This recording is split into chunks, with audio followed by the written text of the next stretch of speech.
Everything around us has an epic story to tell, no matter how small or large.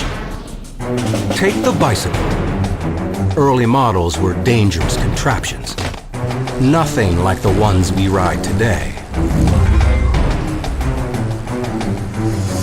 Or chewing gum. The modern type was invented accidentally 140 years ago. But we know now that gum has stuck around a lot longer than that. Even traffic lights. The first was installed in London in 1868.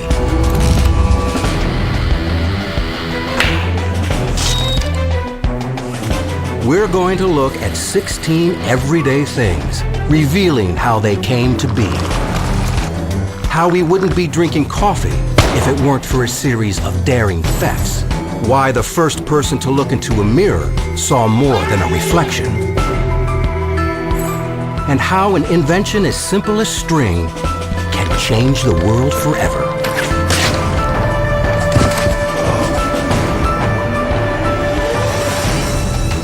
These stories and others are all part of the epic history of everyday things.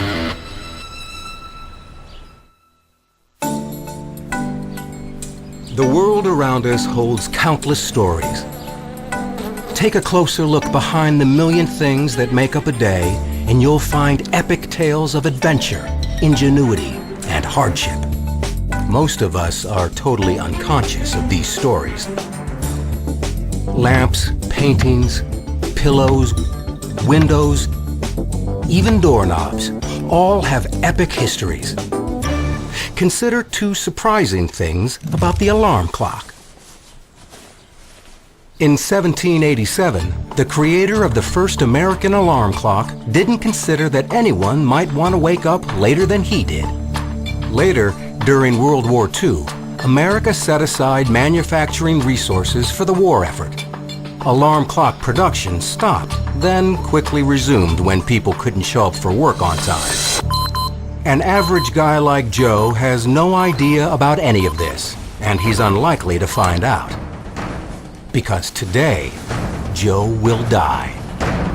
It will be a day full of near misses and one final direct hit. Every morning in the bathroom, we link arms with some very ancient innovators. Ancient Egypt, Rome, and Greece all made epic contributions to fresh breath. In 3000 BC, Egyptians created the first toothpaste, mixing the most abrasive ingredients they could find. It is unlikely that it tasted very good. For toothbrushes, the Egyptians used twigs. Other cultures used feathers, horsetail hairs, and porcupine quills. Mouthwash is another product that has come a long way. Ancient Greeks used donkey milk. Romans used human urine. They would import it from Portugal, though no one knows why. Everywhere we turn are modern examples of crucial discoveries that once changed the course of human progress. We're about to take a closer look at string, one of the most important inventions of them all. To explain the epic history of string, we leave Joe now, traveling through time back to one of his earliest ancestors. String was one of man's very first inventions.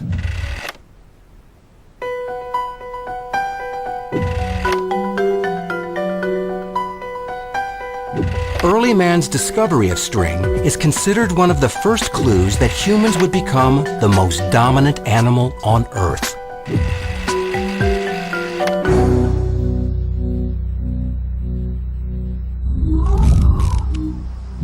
It's one of those things that graphically represents a very big difference between us and other creatures. It represents a very significant turning point in the development of what makes you and I human. Professor Adavazio says the invention of string is what set man apart.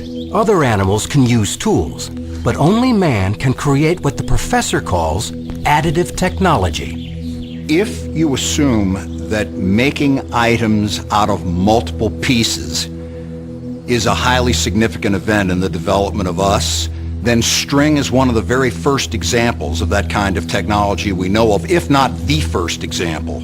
String is made from tree bark through a three-step process. First, peel the bark from a branch.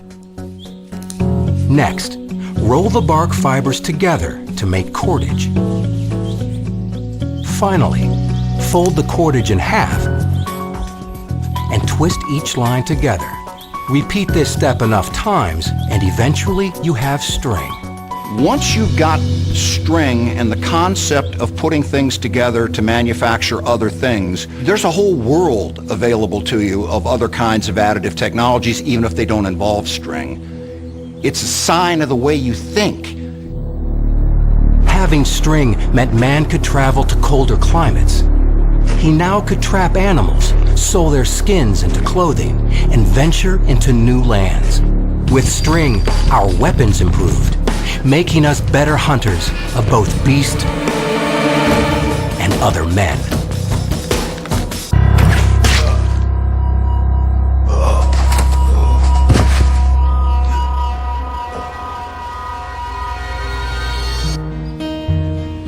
"5,000 years later, Joe is unlikely to die being ambushed.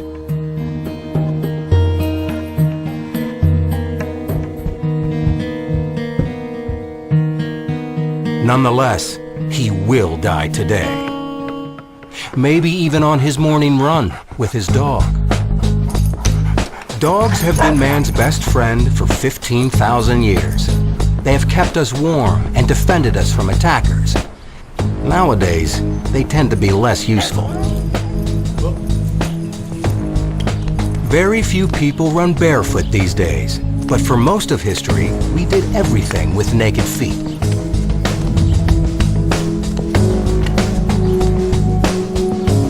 Several thousand years after man made string, another invention would drastically alter civilization: shoes. Until recently, early clothing and shoes were a mystery to us. Very few examples had been found.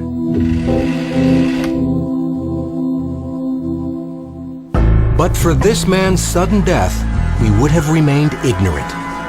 Mere hours after his death, 5,000 years ago, his body was frozen solid. No one came to look for him.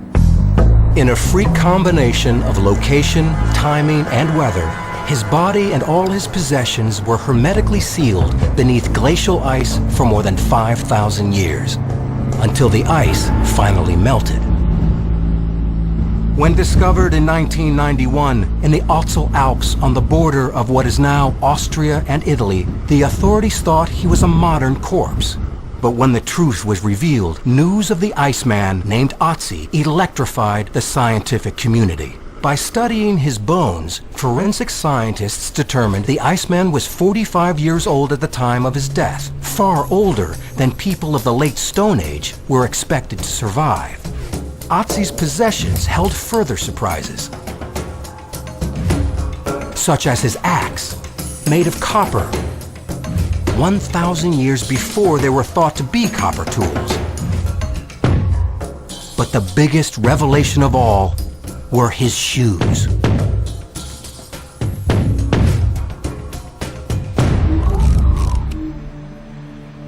The shoes were comfortable, they were warm. Wrapping the feet in bear skin, in deer skin, in a macrame sock was a very good response to the environment of the Alps.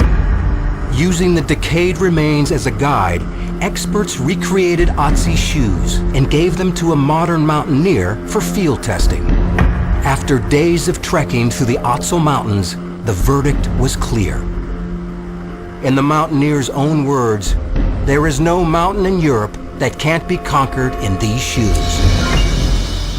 So we are talking about a time period of about 1,000 years before the Great Pyramids of Egypt.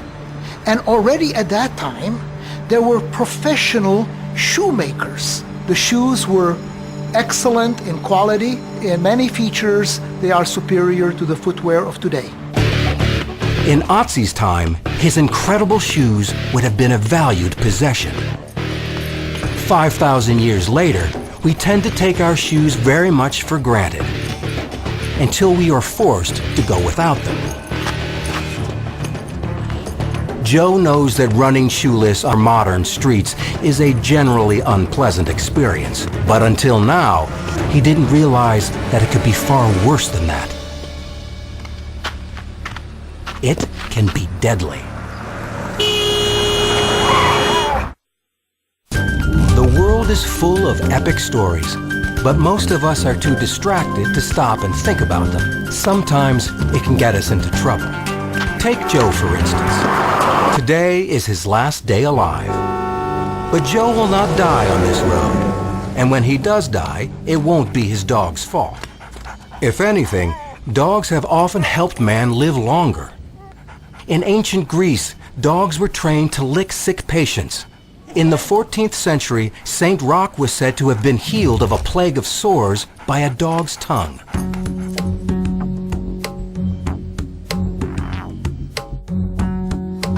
Joe is still annoyed with his dog, so he is most certainly not thinking about how many of the everyday items in our kitchens have their own strange tales to tell, including food. There is evidence of cheese from over 4,000 years ago, while other clues suggest cheese might be twice as old as that. Nobody knows exactly where cheese was first made, but we have a fair idea how it was discovered.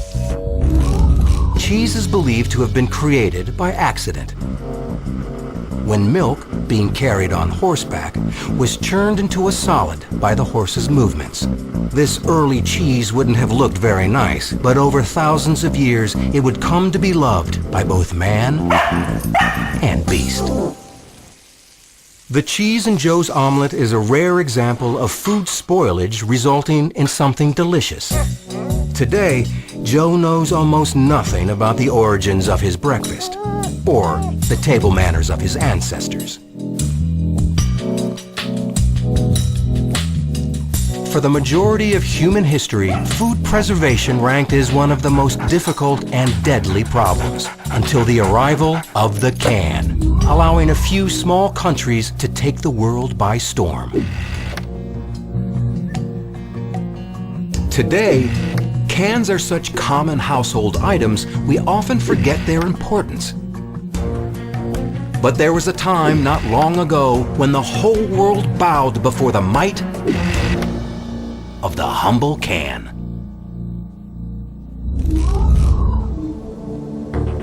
Armies march on their stomachs, and commanders for centuries have always had a really tough time keeping their troops fed as they've marched into distant locations and foreign lands. There were major problems for any army that was trying to engage in a battle or a conquest over a period of time. Food would spoil, sometimes armies would run out of food, food would be scarce. It was a real issue, and for many armies, access to a good food supply was more important than having superior weaponry or even great valor.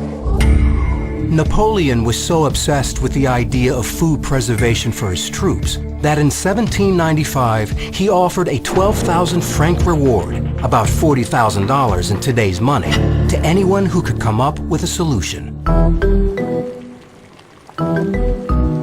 In 1810, the prize was won by a French chef named Nicolas Appert.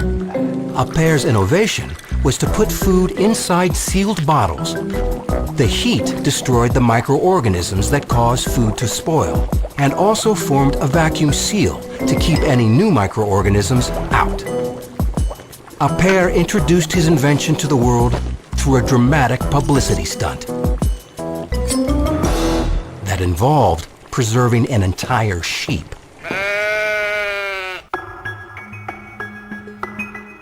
The European invention of canning allowed one continent to expand its power from a few small colonies to control of most of the globe. Well, the 19th century was really the era of classical imperialism, when European powers were trying to bring the whole world under their dominion. Europeans took canned foods with them into some of the most inhospitable environments in the world. They went to the North Pole. They climbed mountains and crossed deserts, all accompanied by Underwood's deviled ham. Well, the Arctic explorers wanted to have a little bit of sunshine on those, cold Arctic days. And so having spring peas or green beans was really, vital to morale. Still, major problems with the can remained. One of the biggest was lead contamination, which contributed to the deaths of all 129 Arctic explorers in the Franklin expedition of 1845. Besides the lead, the cans performed exceedingly well. 100 years later, one of the sealed cans was discovered and opened. The food had not yet spoiled. Not using lead as a sealant solved one of the can's biggest problems. But before the can could become the big hit it is today, one more obstacle had to be overcome: how to open it. Early cans were made of iron and weighed more than the food they contained. Suggested methods of opening were laborious and required the use of heavy tools. It was recommended to use a hammer and chisel, but soldiers, who used cans the most, rarely had those handy. Some tried to hack the cans open with bayonets. Others smashed them open with rocks.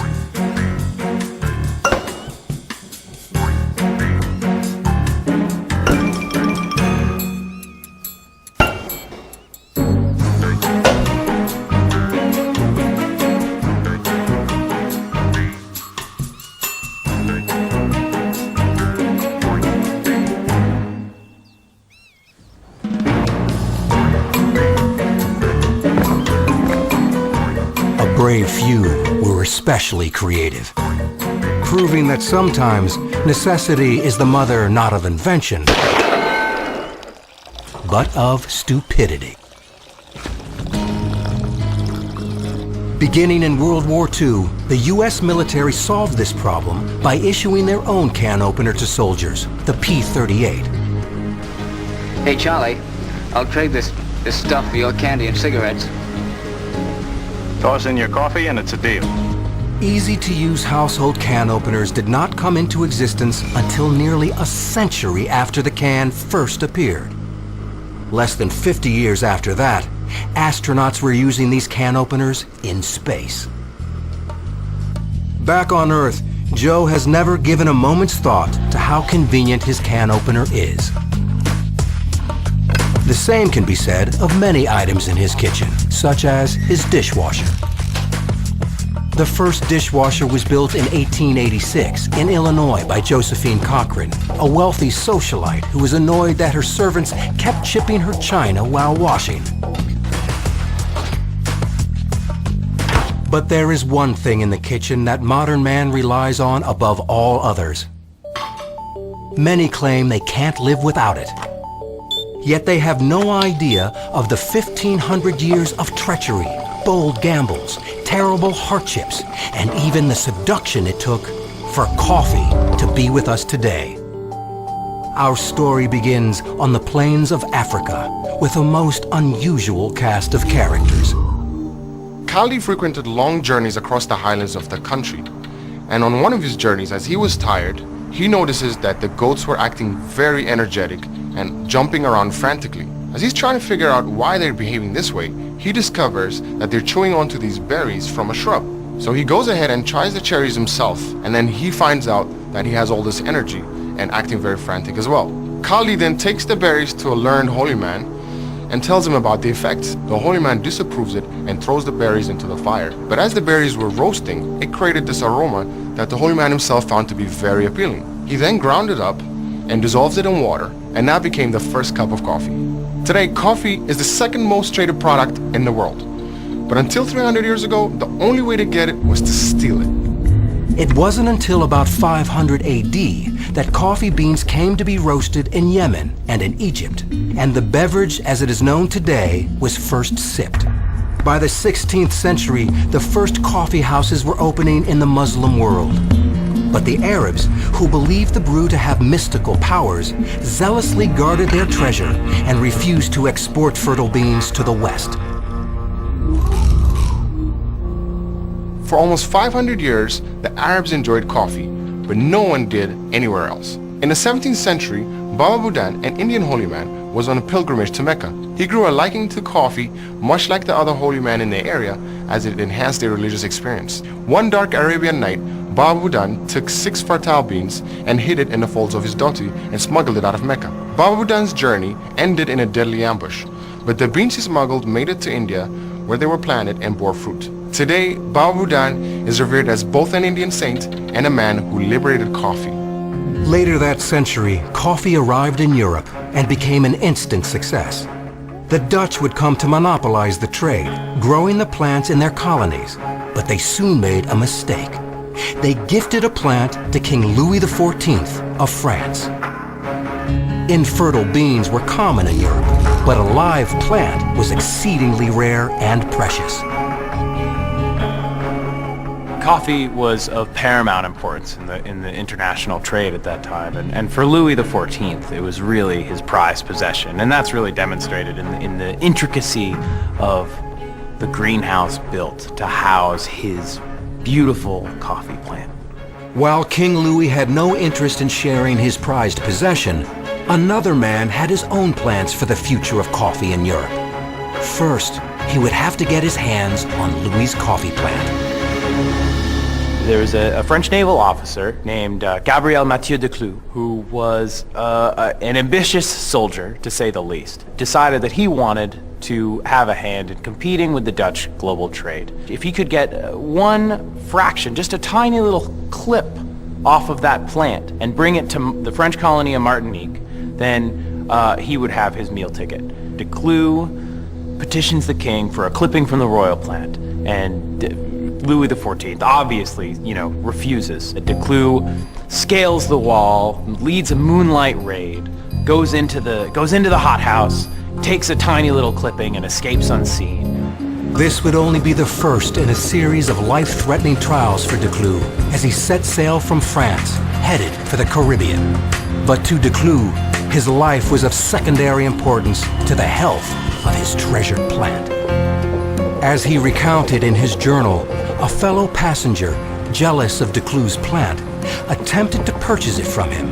After De Clou refused, the villain nearly tore the plant in half, trying to wrestle it from De Clou's grasp. Later on his voyage, a Tunisian pirate ship attacked and attempted to capture his vessel and his precious cargo.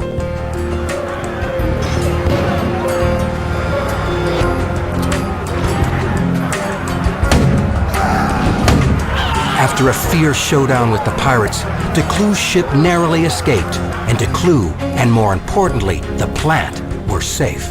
Next, the ship encountered a violent storm, rocking the boat wildly in its wake, and threatening to send the ship, De Clou, and his plant to the bottom of the ocean. The storm passed, and once again, De Clou and his plant survived. The ship was left afloat, peaceful under a blazing sun. This calm, which seemed a relief at first, proved more sinister than any previous threat.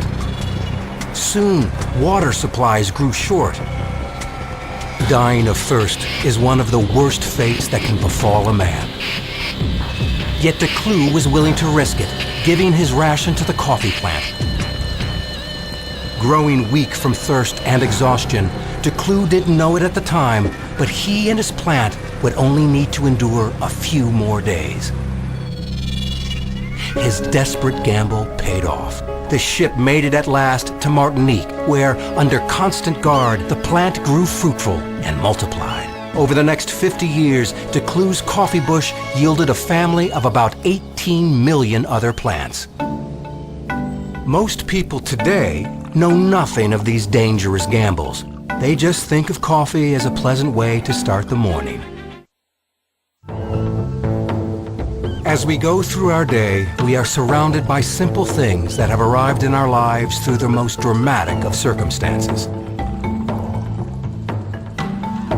Take your morning cup of coffee, for example.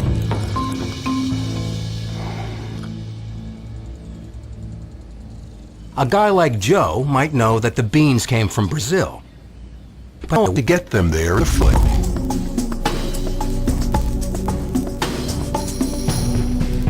The Brazilian government wanted a piece of the coffee trade, but they had no plants. So in 1727, they sent Lieutenant Colonel Francisco de Mayo Palheta to retrieve some from nearby French Guiana. Lieutenant Colonel Palheta was swiftly dispatched to French Guiana, and his official mission was to settle a border dispute. But his real task was to come up with a coffee plant. But in the 18th century, coffee plants were jealously guarded. Plantations were literally fortified. The governor really knew that what he had was valuable and that other people were going to try to steal it. So Palheta decided that he would kind of focus his attack on an easier target, and that happened to be the governor's wife, Marie Claude. Palheta was known for his legendary charm and the spell he tended to cast over the fairer sex, which he was more than willing to employ if it meant helping his country. Being a gentleman, Palheta did not speak of what passed behind closed doors. But we do know that before he returned to Brazil, Marie Claude presented him with a token of her affection. Her real gift was hidden inside.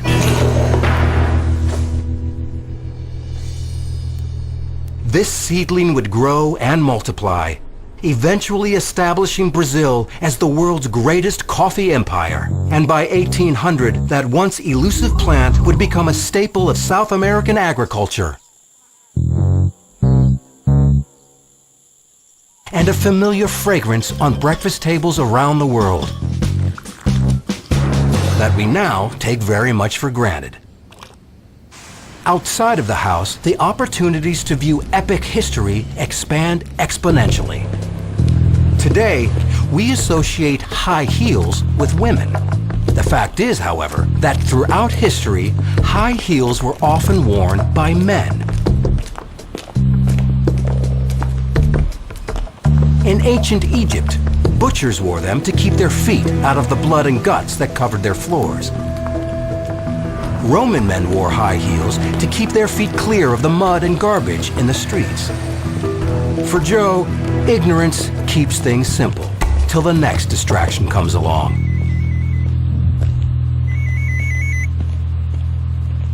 Distractions are a part of modern life, a potentially deadly part, as Joe will discover. It's common knowledge not to walk under ladders. History gives many reasons why. For example, in medieval times, ladders were used to cut hanged bodies down from the gallows. To walk under this ladder put one at risk of being hit by a fallen corpse, a fate no one desires.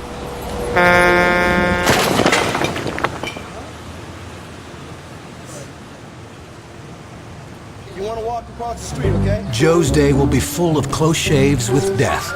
And then, finally, his luck will run out. Perhaps while he gets a haircut, a ritual that began thousands of years ago, though for reasons quite different than those of today.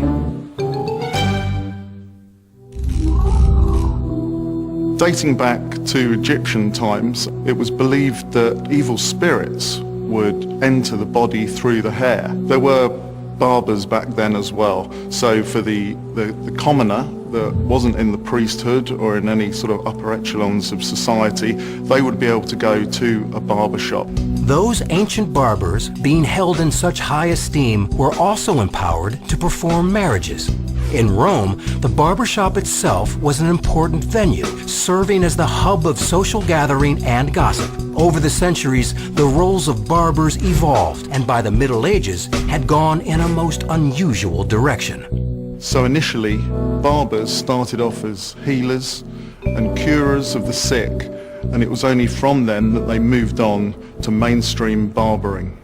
If you go back to the Middle Ages, they were surgeon barbers, so they'd perform leeching, lancing of boils, and in doing so they would have swabs of cloth that would collect the blood, and also dry swabs as well. And what happened at the end of the operation and the procedures they were doing, they would rinse and hang out these swabs to dry. Some of them were dry and obviously white swabs, and the others were stained with blood. And it's from that we today have the red and white barber pole. Another interpretation is that the red symbolizes blood, the white, shaving cream, and the blue, ink, as barbers also used to give tattoos. Today, barbers tend to focus only on cutting hair, which suits Joe just fine. Choosing a hairstyle is easier when you see yourself from all angles. But this is a recent development for mankind. For most of history, there was no such thing as a mirror.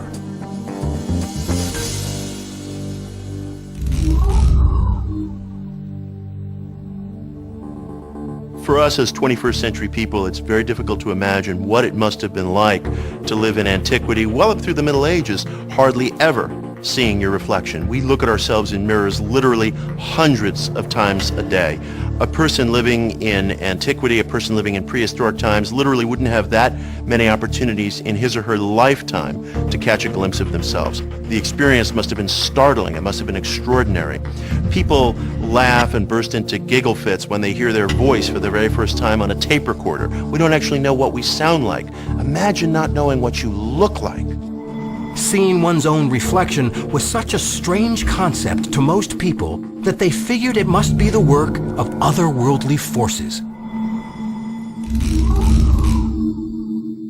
The idea of looking at a reflection of yourself was a almost magical experience. It was such a rarity and it was such a jarring, shocking experience that an individual really felt like he was gazing into a portal from another world. We have records of people using reflective objects to see into other worlds, to see into the future, to expand their vision almost to that of an angel or even a god. It was that extraordinary an experience for people. As recently as 400 years ago, great men of science were using mirrors for supernatural guidance. One such man was an English mathematician, astronomer, navigator, and alchemist named John Dee. After decades of conventional studies, Dee's thirst for ever more secrets brought him to the occult. In 1552, Dee met a medium named Edward Kelly, who believed he could communicate with spirits using an Aztec mirror made of volcanic glass. Although more accurate mirrors existed, Dee and Kelly felt the spiritual presence was stronger in the ancient obsidian. Kelly would fall into a trance, gazing into the mirror. Then the angels would begin communicating with him. Dee would write down the prophecies Kelly received from the mirror. Dee would go on to publish these prophecies as numerous tomes, including the 5 Books of Mystery. Contained in these books were startling predictions, including the execution of Mary, Queen of Scots, and the invasion of the Spanish Armada, both of which occurred within 5 years of the predictions being made. There were lots of other predictions that were altogether wrong, as is often the case in these things. Dee and Kelly believed so deeply in the communiques they were receiving through their magic mirrors that one day Kelly approached Dee and said that one of the spiritual beings they had contacted in their sessions was actually instructing them to swap wives, to arrange a kind of free love arrangement in their household. And Dee, a scientist and an older man than Kelly, believed so deeply in these magical communiques in their sessions with mirrors that he complied. The men were willing to rearrange the most intimate details of their lives because their conviction was so great in the authenticity of the communication they were receiving through their magic mirrors. But the fact is, Dee, as a scientist, believed he was pursuing a kind of natural science by contacting these angels and spirits through mirrors and crystal balls with Edward Kelly. He didn't feel it was something dark or demonic or satanic or even otherworldly. He felt it was the fulfillment of natural philosophy. These panes of volcanic glass or polished metal were the only mirrors available to man for most of history.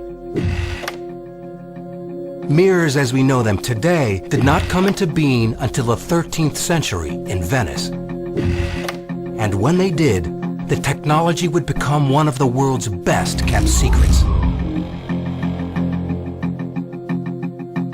When clear glass was invented in such a way that it could be mass-produced on some scale, it was an object of extraordinary value, and the artisans and the investors who held the secrets as to how to make clear glass guarded them the way that we would guard the secrets to weapons of war today. The process of early glassmaking was very perilous. It involved using enormously hot furnaces that were under tremendous pressure, and there was a risk of an explosion and fire.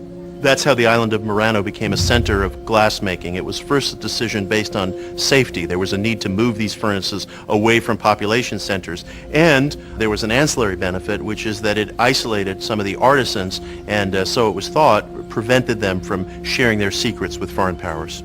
Because the glass blowers of Murano were the only ones to know the secret of making glass mirrors, the rulers of Venice confined them to their island and threatened them with death if they tried to escape. Emissaries from France, Spain, Germany, and the Netherlands would make their way to Murano to order glass and mirrors. They would offer the talented glassblowers of Murano large sums of money to come practice their skills in foreign lands. If money wasn't enough, a cunning emissary would come prepared with other tempting offers. Murano's glassmakers must have found these offers difficult to resist. Even though they were treated with great respect on the island, some felt they were nothing more than prisoners in a gilded cage.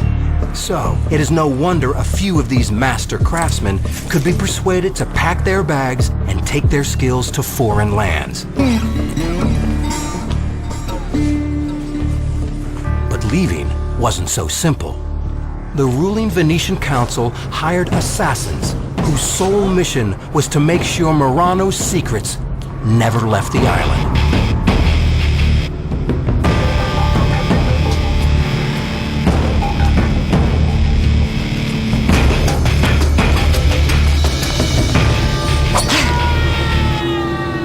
If any of these artisans left that island and were seen to defect to a foreign power, their families would be imprisoned, troops would be sent to kidnap them, to bring them back to Murano, and they could be punished by death. In 1612, an Italian glassmaker named Antonio Neri published a book with all of Murano's secrets. Mirrors soon became common objects, easily obtained everywhere. So it is that today we are able to enjoy a vision of the back of our head, a vision that would have amazed people throughout history.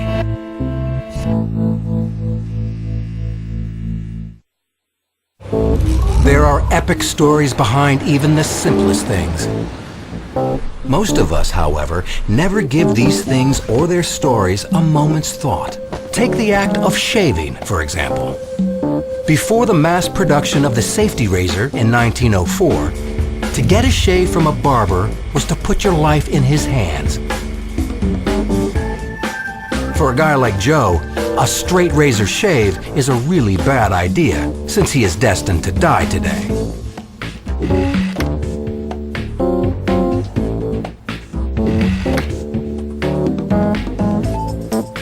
The story of shaving goes back well before the invention of blades, to around 5,000 years ago. Archaeology shows us and tells us that as far back as 20,000 years ago, primitive cave-dwelling man was pulling facial hair out with clamshells, shaving with shards of flint or volcanic glass, and where geographically possible, even shark tooth. Blades made of volcanic glass, or obsidian, were some of the most widely used. While ancient man lacked such modern shaving tools as mirrors and shaving cream, his razors were sharper than the ones we use today. If chipped right, obsidian can have an edge as fine as one molecule, 500 times sharper than a steel blade. The result would have been a nice, clean shave. By the 18th century, straight razors made with steel blades became the standard shaving tool, until they were largely replaced about 100 years ago, when American businessman King Gillette invented disposable blades for safety razors in 1904.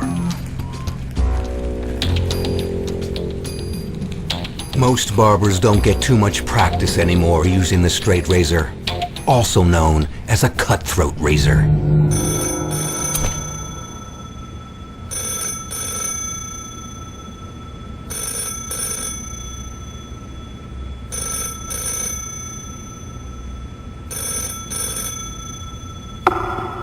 In 1841, Henry David Thoreau's brother, John, died from an infected shaving cut.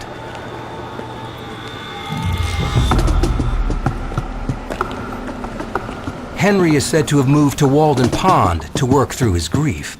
As Joe will soon learn, death can come in even more unexpected ways than these. But Joe is not too worried about death right now. He's just realized there's something he forgot to do. Something very basic. A call that all men everywhere must heed.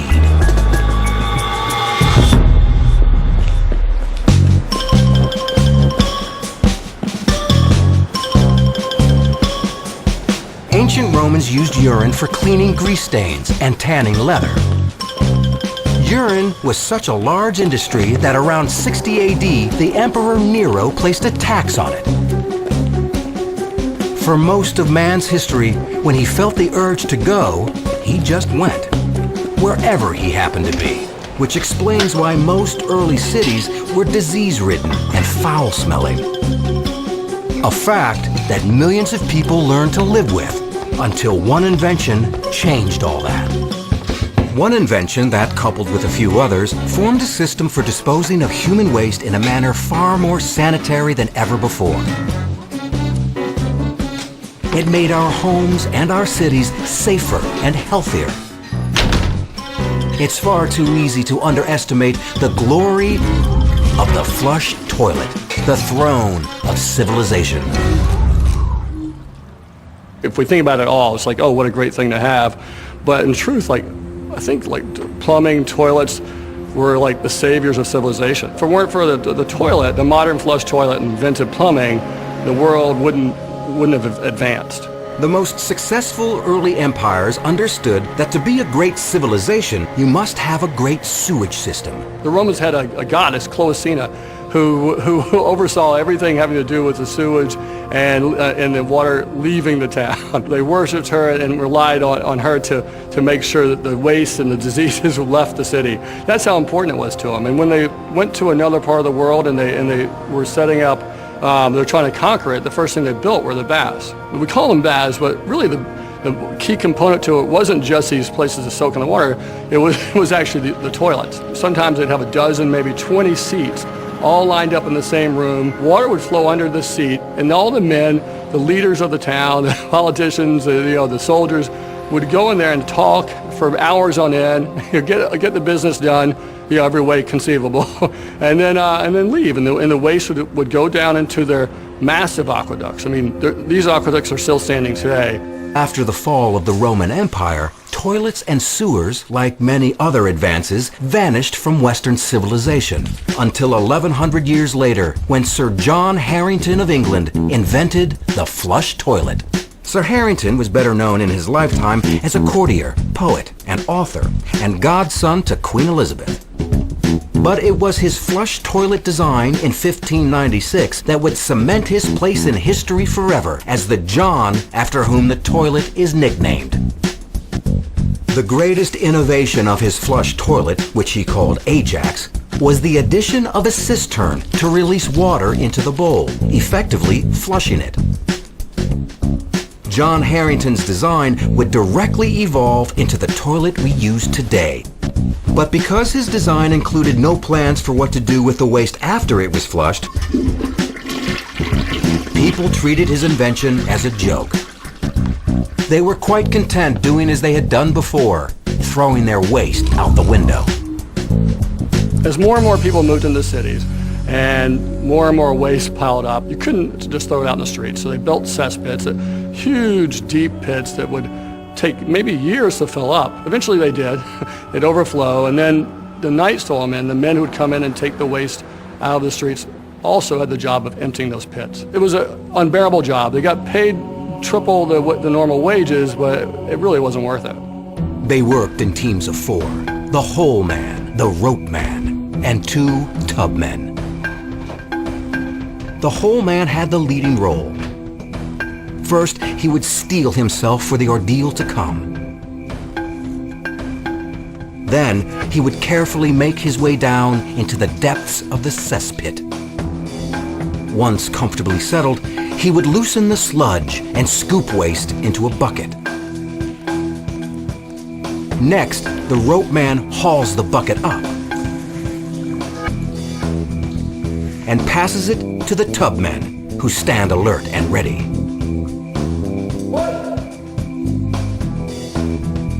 The tub men then carefully bring the buckets to a cart and dump out the thick, foul excrement. Then return for more. As waste was removed, the hole got deeper, and the distance for hauling up of buckets increased. So the rope man had to be at the top of his game, or the hole man would pay a filthy price. It's no surprise that being a night soil man was one of the most highly paid jobs a common man could get in 18th century London. This system existed for nearly 150 years, until the reintroduction of John Harrington's flush toilet took England by storm. But its use caused huge problems at first. The problem was, at the same time we had the night soil men performing this great job, more and more people were moving into the cities. They really couldn't keep up with it. They would actually sometimes even dump waste into the rainwater drains that they'd already built earlier on, but these weren't equipped to handle the amounts of sewage that were there and the amounts of waste. In London during the 19th century, things got so bad that Parliament actually ceased running. They had to shut down the government because the stench was that bad. The members of Parliament grabbed the curtains, the ancient curtains had been hanging in there forever, grabbed them off, wrapped around their heads and went running from the building. The summer of 1858, when the stench became so bad that Parliament could no longer ignore the problem, would come to be known as the Great Stink of London. Parliament's solution was to create a new job to help keep the sewers clean. These men were called, appropriately, flushermen. As night soil men cleared the streets and the cesspits, the flushermen had the far more dangerous task of flushing blockages from the dark and deadly maze of sewers. Working in the shadow of the flushermen were the toshers. Toshers weren't employed by anyone. They worked for themselves.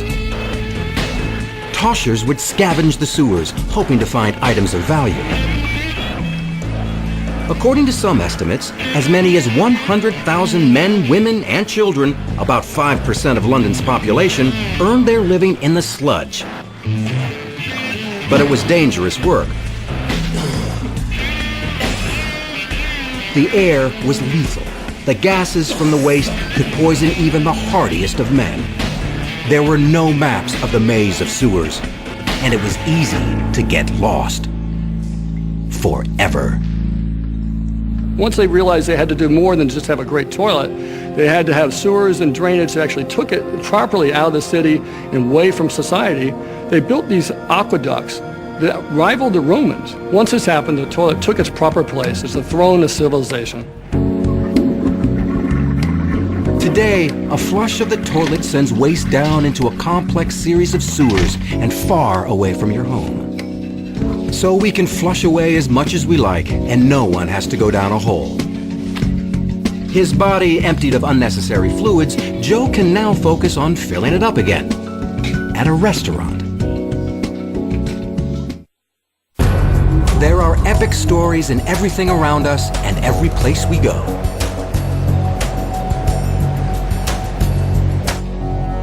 This is Joe. He doesn't know these stories and won't get a chance to learn them because today he will die.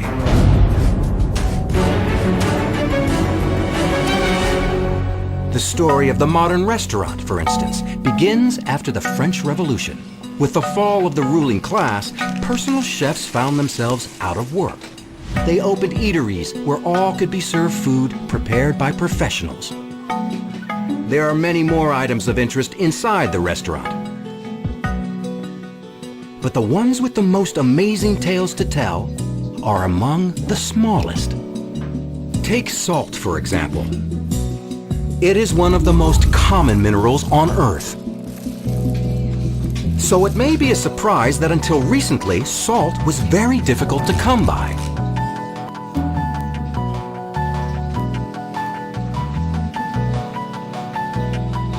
Because it was so difficult to take from the earth and use, salt became exceptionally valuable. You can go from present-day life, where you have salt everywhere, to the rest of human history as of 100 years ago, when salt was almost impossible to come by. Because of the scarcity of salt and because of our dependence on it, it's been of strategic value since the dawn of time. Actually, the very first documented war ever fought was over salt in China, some several thousand years ago. Salt was such a precious commodity in many places that it was actually exchanged as a form of currency for people. So a good example of that would be the Romans, who would often pay their soldiers, at least partially, in salt. It would get a salt ration, and that's the origin of the word salary, salarium. The Romans understood very early on that if they controlled salt production, they controlled an entire economy. It would be traded ounce for gold. A reminder of how rare salt used to be is still with us today in a ritual from the time of Christ. Few people now know why we throw salt over our shoulder. In biblical times, nothing came easy. One had to work very hard to afford basic necessities like salt, which was so valuable that spilling it was considered the work of the devil, creeping up and pushing you from behind. The remedy then was to throw a pinch of salt over your shoulder, which would blind Satan and drive him back to his fiery pit. To early man, losing even this little bit of salt was a source of great dismay. But this is no longer the case. We manufacture salt now on a huge industrial scale. Salt is used as the foundation for many of the chemicals and materials that we use in our modern day lives.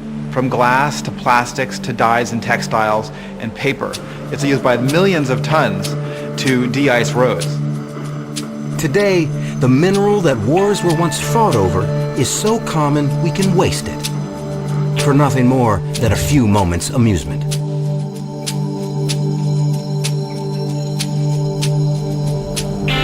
Of course, what amuses one person does not necessarily amuse another. Salt is not the only item on our table once considered among our most valuable commodities.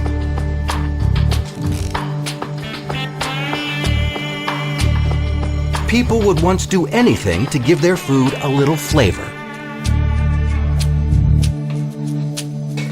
Many men have risked and often lost their lives to get their hands on spices.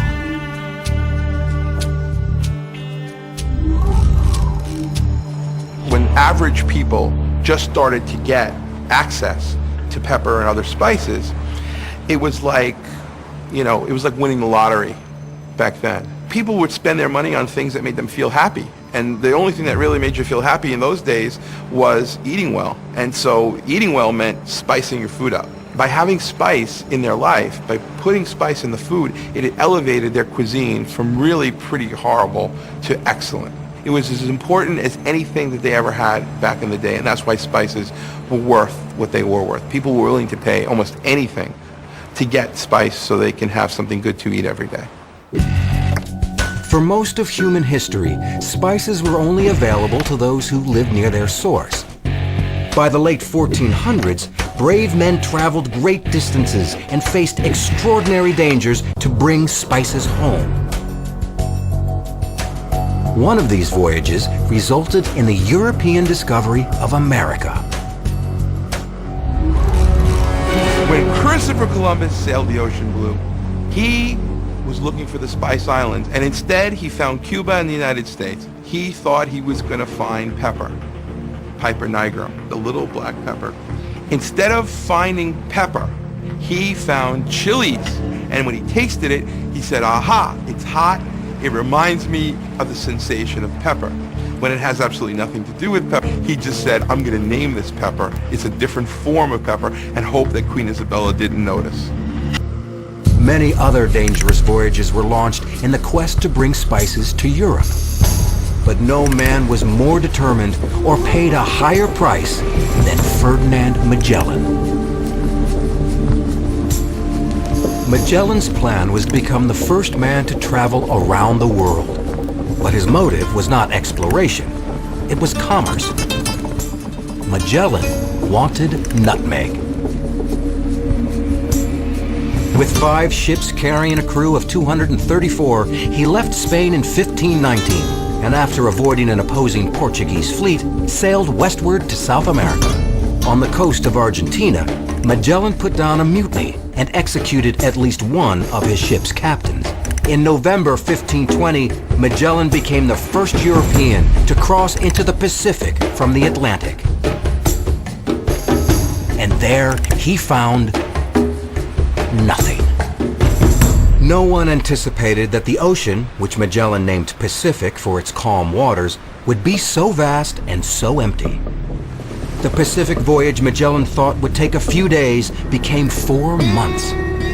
Food quickly ran out. The crew was forced to eat rat droppings, moldy biscuits, sawdust, and bits of leather from the sails. Their only water was yellow and putrid. Magellan's crew sailed for more than 3 months without fresh food or water until finally reaching Guam, where the remaining 150 crew members were at last able to eat and drink their fill. They set sail again for the Spice Islands, but first made one terrible mistake. They stopped in the Philippines. Magellan and his crew got involved in a war between rival kings, in which Magellan would meet his fate, getting hacked to bits by the opposing army. Of the 234 men that set sail, only 18 made it back to Spain. They were the first men to sail around the world, but at that time, their greatest feat was returning with a boatload of nutmeg. Today, pepper and other spices are so common that no one has to risk their lives or lie to royalty to get them. Now, we barely have time to think about the foods we eat and how they came to have the flavors they do. Allowing our minds to wander to other things. Like Joe's is right now.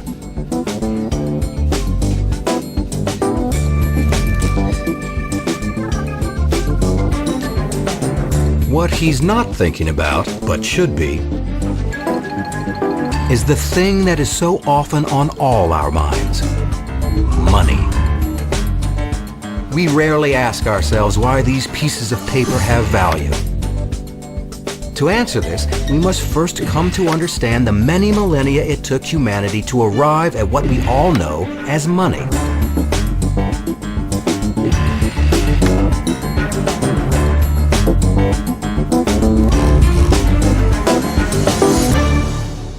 Money began when people doing barter trade needed something of value to even out transactions of uneven value. If I had a chicken and I was bartering with somebody with a cow, my chicken wasn't worth as much as his cow. So I had to come up with a system of giving him something of value that he would accept. What happened was money began first as shells and then other trinkets of value. In order to have it accepted more widely, it began to be minted in metals of value: gold, copper, silver, tin. There were a number of them. For thousands of years, money was valuable. It was backed by precious metals. But in 1971, something happened. Most people don't realize that the simplest things around us have epic stories to tell. Instead, we go about our business, happily unaware. And as day becomes night, we hope that this business turns into fun. For many of us, a night of fun begins with a withdrawal of cash from an ATM. Several millennia ago, to make a transaction, one would begin by dragging livestock to the marketplace. The modern process is much simpler. People who use ATMs spend an average of 25% more than people who don't. With cash so readily available, we rarely have occasion to question what this money represents, or if it represents anything at all. For many millennia, money did represent items of value. The US could only print as much money as it had gold. But in 1971, with the cost of the Vietnam War and the weakening of US currency, Richard Nixon removed the dollar from the gold standard. I have directed Secretary Connally to suspend temporarily the convertibility of the dollar into gold or other reserve assets. Now, the US can print as much money as it wants, and it does not have to be tied to anything of value. Money is just a marker for transactions.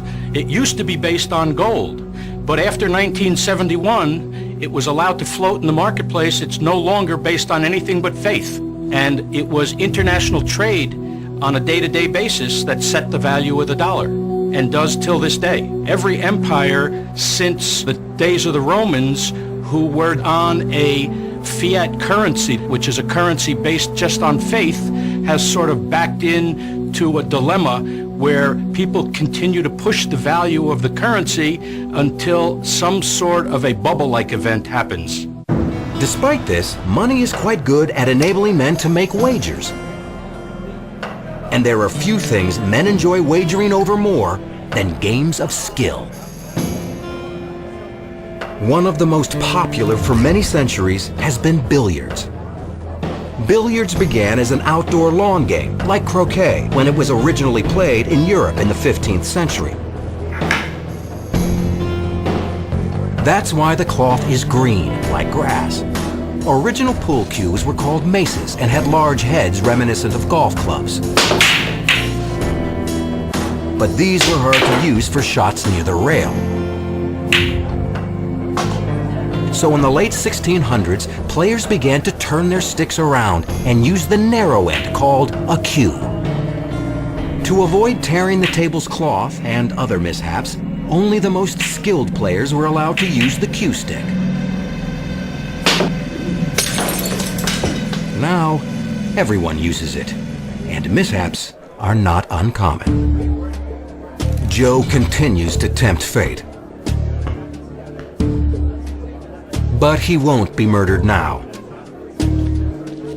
Instead, he will smooth things over with our next topic of epic history, beer. From its unlikely beginnings in Sumer, beer has been crucial to the development of civilization.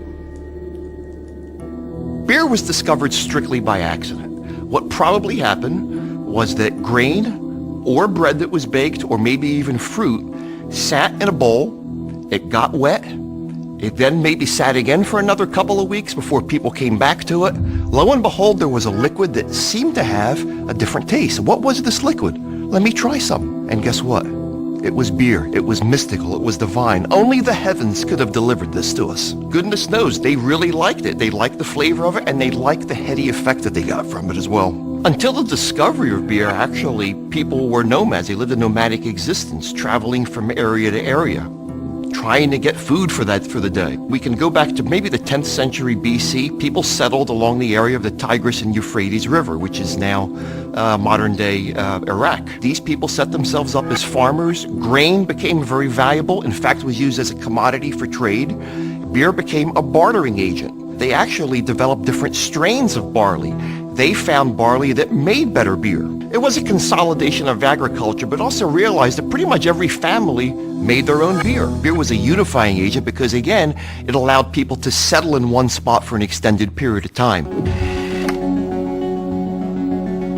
One of man's earliest epic poems is the story of the Sumerian king Gilgamesh, who ruled around 2500 BC. One of its most famous passages tells of the civilizing power of beer through the story of Enkidu. Enkidu was more beast than man, who ate only grass alongside the other wild animals. When Gilgamesh heard of this savage, he decided something must be done to tame him. So he summoned him to the city. Enkidu was brought to the royal palace. Gilgamesh began by sending the temple prostitute, Shamat, to seduce him.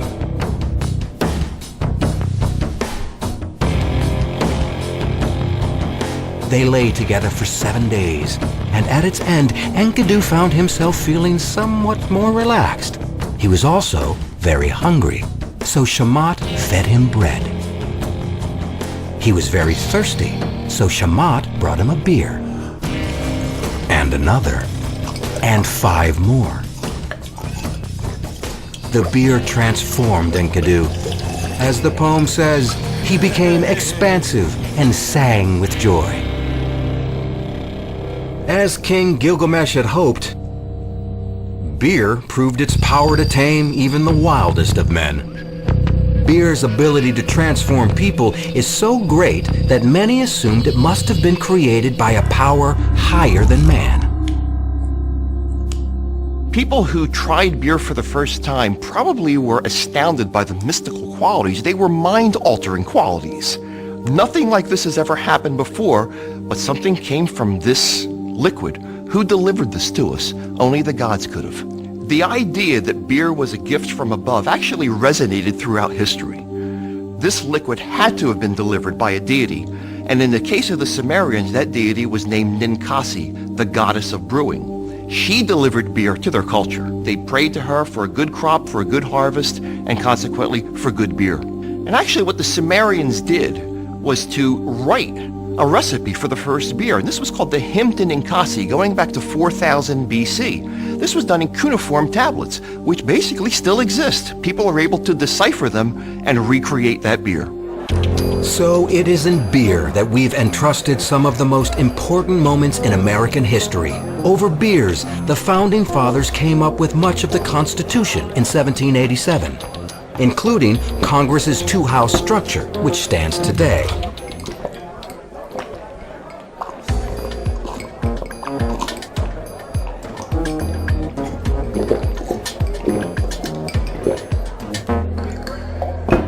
Joe's ambitions for his night of drinking are not so bold as the Founding Fathers. He would simply like to talk to the bar's newest patrons.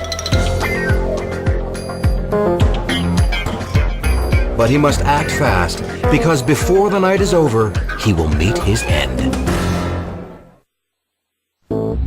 Throughout history, men have gone to extraordinary lengths to bring us what are now the most ordinary things. Some have profited, others have suffered and died horrible deaths to bring you the elements of your Saturday night out, like beer, billiards, even dancing, and courtship. Tonight, Joe will get a little romantic assistance from a celebration familiar to all of us.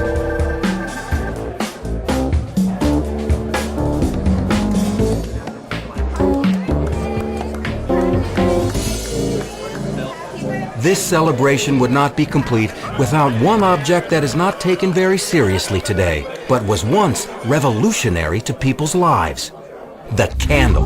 One of the most important steps in our battle against darkness. Thousands of years ago, the only way you had light at night after the sun went down was sitting around a communal fire. Candles allowed you to go off on your own. It allowed you to harness light around a small object and leave the group and go have light in your private space. If you wanted light to read or whittle wood, you could do that on your own because you had a light source right next to you. So it gave people independence at night. It created new circles of civilization. I mean, you could go off with a group of people or by yourself because you had individual light. You no longer had to gather around the big fire. Man soon found other functions for this new technology, besides just using it as a light source. In some cultures, especially China and Arabia in the 10th to 13th centuries, candles were used to tell time. The most famous candle clocks were invented in Mesopotamia by Al-Jazari, who in 1206 marked a candle with intervals to serve as a clock. Each interval was equal to an hour. As the candle burned to a mark, a screw fell out, which would strike the metal dish below, audibly telling you what time it was. As candles developed as a technology, they not only expanded their range of uses, but also their social significance. Well, there was a point in history where candles became a status symbol. In the 13th century, a candle guild was formed in Europe.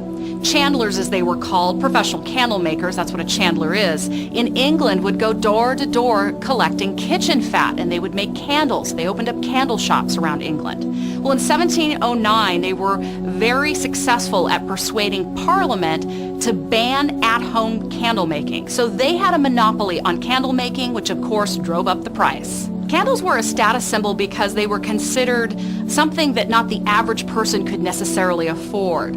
If you could burn more than one candle in your home at a time, that was considered a pretty big deal.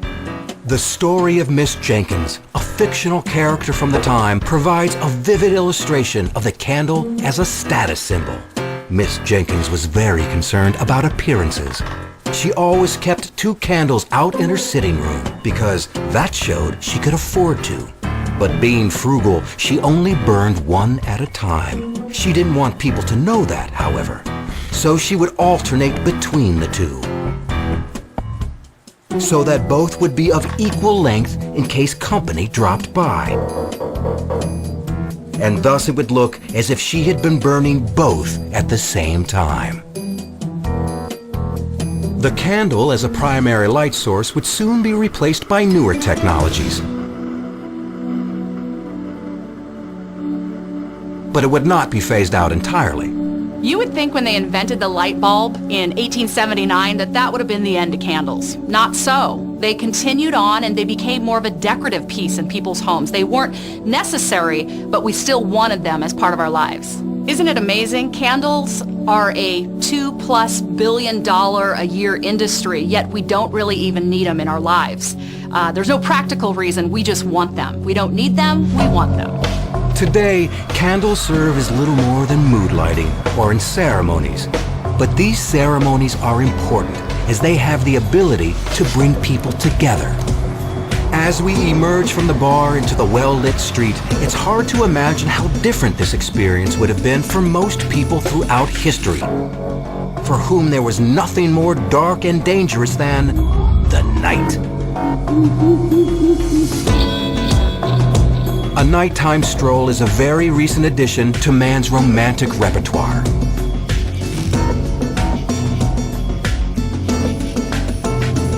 Before there was street lighting, the night was pitch dark, and the fear that this inspired is as old as humanity itself. In ancient times, most people viewed night with great foreboding. The night sky was thought to teem with satanic demons of one sort or another. Despite the different responses that cultures historically have had to darkness, the fact remains that there has always been an instinctive fear of the dark. Some would even capitalize on the fear of the night to earn their living. In 18th century London, the job of link boy was born. The name link boy derived from the word link, a term for the cotton fiber in a candle's wick. Link boys were usually young orphans or from poor families. In England, they were called moon cursors because moonlit nights hurt their business. Their job was very simple. A pedestrian would come along, and they would offer to light his way home with a torch. A valuable yet straightforward service. Many link boys were honest young men seeking to scratch out a living. But not all. Some link boys found it more profitable to guide their customers into a dark alley where a Confederate would be waiting to rob them. The profession of link boy was not destined to survive the 19th century. With the invention of the electric streetlight in 1875, man had finally conquered the night. Beginning in the nascent stages of the Industrial Revolution, there is a sustained assault on nighttime in major urban areas and large towns. A Parisian declares in the mid-1700s, finally, the reign of night will be over. Most of us spend our lives blind to the epic events that lie just behind everything around us. We often have trouble seeing things for what they really are. If Joe had paid more attention to how our world got to be how it is, he might be able to avoid his fast approaching death. He might also know to regard with appropriate awe and caution one of man's most marvelous discoveries: electricity. It has brought the night to life and banished darkness permanently. Throughout human history, there's been a huge sense of mystery and magic about this incredibly powerful force. So over 1,000 years ago, Arab traders would perform a magic trick, maybe to bring customers to them or to enchant their children. They would rub a piece of amber with a piece of fur. The amber would charge up with electrostatic electricity, and then you could use it to attract little objects like feathers or pieces of lint or so on. And so magically you'd see these things move through the air to attach themselves to the amber. So you had this beautiful spectacle, maybe by the fireside in the desert, where the amber would be charged up and people would watch as these objects mysteriously became attracted to it. Man has been aware of this static electricity for many millennia, but he'd never known what it was or how to store it for later use until the mid-18th century.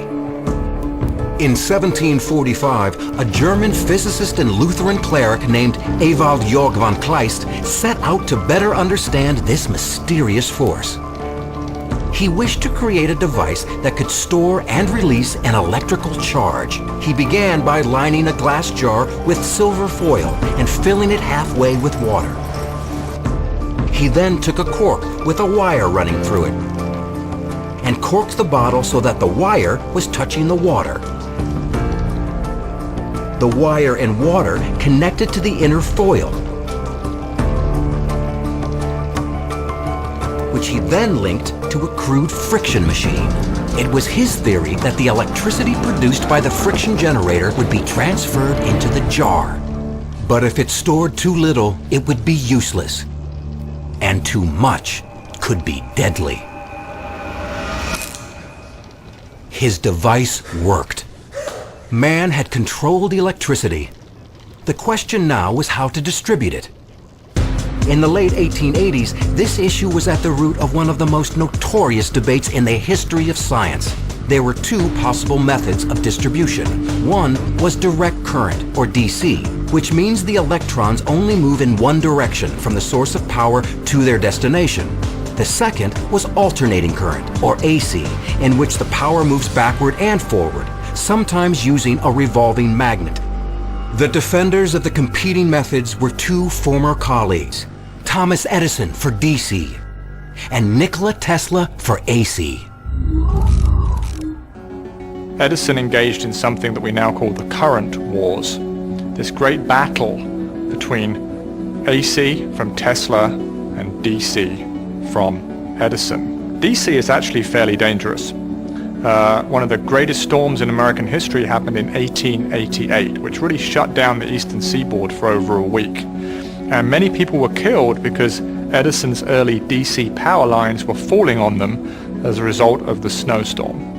And yet Edison waged a campaign to convince everybody that AC, not DC, was dangerous. And the way he did this was by electrocuting animals in public. He started with stray cats and dogs, moved on to horses and cattle, and ended up in 1903 executing an elephant called Topsy from Coney Island in front of 1,500 people using AC. He also took a movie of it, which he shared around America. The elephant is standing there, obviously with no idea what's about to happen to it. Clouds billow up around its feet and it drops down dead. Electricity kills you in a couple of ways probably at the same time, but you have a high voltage current pass through your body. It will stop your heart, it will interfere with your brain function, it will arrest your breathing, it will cause you tremendous pain, put you into shock. Not a pleasant way to die. You can't see it, you can't smell it, you can't touch it, but it's part of the very fabric of the universe, and if you get on the wrong side of it, it will kill you. Electricity is such an essential part of our lives that it is nearly impossible to consider life without it.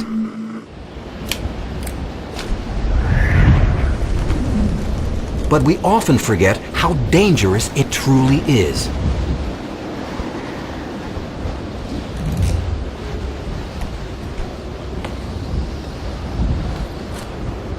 And it is these sorts of lessons from history that we ignore at our own peril. Death has been following Joe all day. Many of his closest calls have been sheer bad luck. But when death finally catches him, Joe will have no one to blame but himself. For he could have avoided it if only he paid attention to the epic history all around him.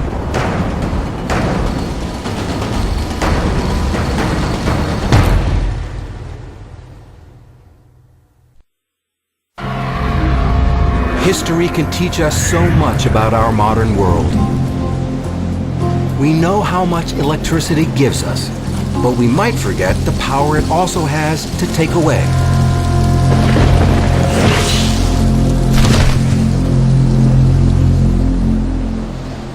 It is ignoring these lessons that has led to Joe's untimely death. Under the surface of everything around us lies a series of incredible discoveries and adventures that have delivered these things into our everyday lives. Most of us, like Joe, pass each day without ever knowing these stories. Joe led an ordinary life compared to those who came before him, giving shape to the world that he took very much for granted. But Joe does have one thing in common with all these historical figures. They have all died. But epic history doesn't end with death. There is still one more journey to take into what comes after death. Burial. A practice that goes back to the beginnings of mankind. When we look at the most ancient of human ancestors, say the Australopithecines, there's no evidence for burial. But it's really with humanity, with the rise of humanity and the idea of a human culture, that we see the idea of burial developing. Look at the animals we live with, our pets. While we may bury them today, on their own, they would just, they would pass away and they would decay. Today, with large numbers of people, there's obviously a hygienic need, but there's no inherent reason to bury people, except for the feelings we have for each other, that we share as members of societies. Humans have been burying each other for about as long as we have been around.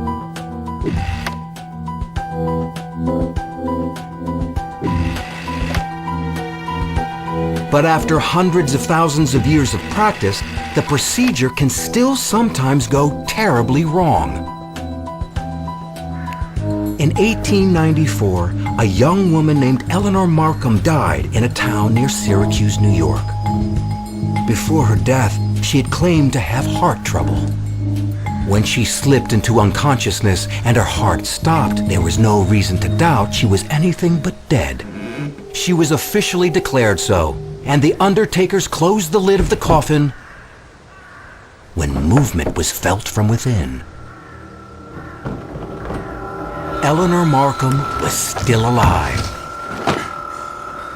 She claimed she was conscious the entire time, yet powerless to move or to cry out. A fate like Miss Markham's was so feared by people that intricate mechanisms were created to avoid such a plight. Americans and Europeans were so concerned with this that they began to create ways of alerting the world that an individual had been buried prematurely. And they range from sort of spring-loaded coffin lids so that the individual, upon awakening and realizing they were in a coffin, could press a button and the lid of the coffin would pop up, which must have been terrifying to everyone around them, to much more involved contraptions for individuals who were already fully entombed, where there would be air tubes, there might be speaking tubes, there could even be systems of bells. And some of these were apparently so sensitive that individuals who were truly dead and had been entombed, as their bodies decomposed, it would sometimes set off the alarms, which must have been that much worse for the survivors, who now thought that their loved one was actually alive and had been entombed, and they go to check and it turns out that truly they're dead, but they're in much worse shape than had been expected. Thanks to modern medical science, premature burial is a thing of the past. As is Joe, who has moved on to be with his many ancestors. Those brave and hardy souls whose discoveries and adventures helped create our world today. Joe's story may have been short, but it is still important. Every story counts. Whether the tales are of hardship or daring, of wonder or surprise, everyone plays a role, no matter how large or how small, in the epic history of everyday things. Exciting episode of